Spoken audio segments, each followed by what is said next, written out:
Some areas have been great to me. They have really brought the expertise of every different division we have in our school to help me achieve my goal. With St Mary's University, anything is possible.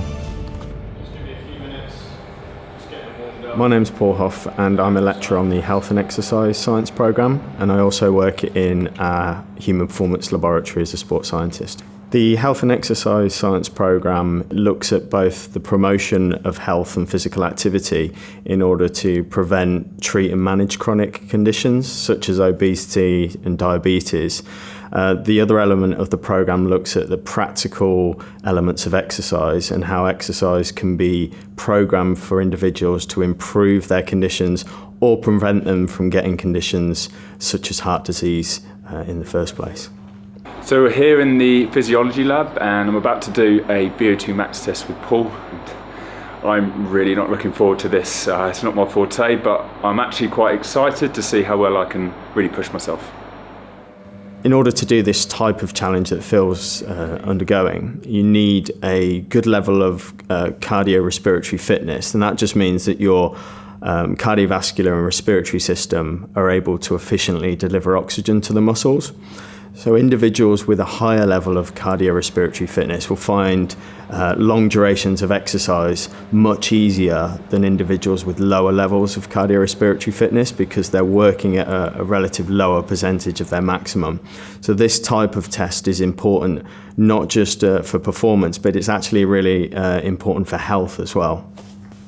When Phil first came into the lab, we took his height and his body mass, which is a standard procedure, so we get the characteristics of the subject we're testing. We then fitted Phil with a ECG, which stands for electrocardiogram, and this measures Phil's heart rate response to exercise. So the main one we're interested in is his heart rate during the test. Then we got Phil doing a warm-up on the ergometer, so just to get him used to the cycling, wearing the mask as well, because that can feel a bit alien at first if you've not worn one during exercise. And then once we'd got him familiarised with the ergometer and the mask, we started the test. So the ergometer, what happens there is it's electronically controlled and it progressively adds more resistance. So therefore pedalling gets harder. So in essence, it's essentially like cycling up a hill, and it just gets harder and harder throughout the test until Phil could no longer continue. So at that point, Phil was consuming the maximum amount of oxygen he was able to, and that was his VO2 max. So what we're looking for in that type of test is fatigue between 8 and 12 minutes, and Phil's test was just under 9 minutes, so it was what we call a good test.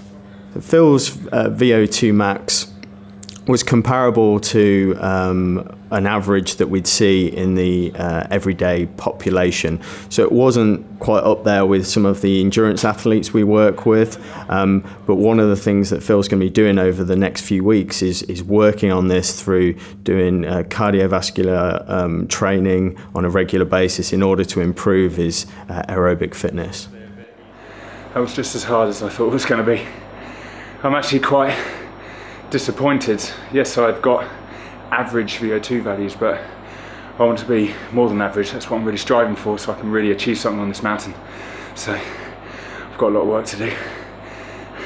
On the whole, I think Phil's well prepared for this challenge, as he is, and over the coming weeks, his training's really going to prepare him to do well, and I'm sure he's going to complete the challenge without problems.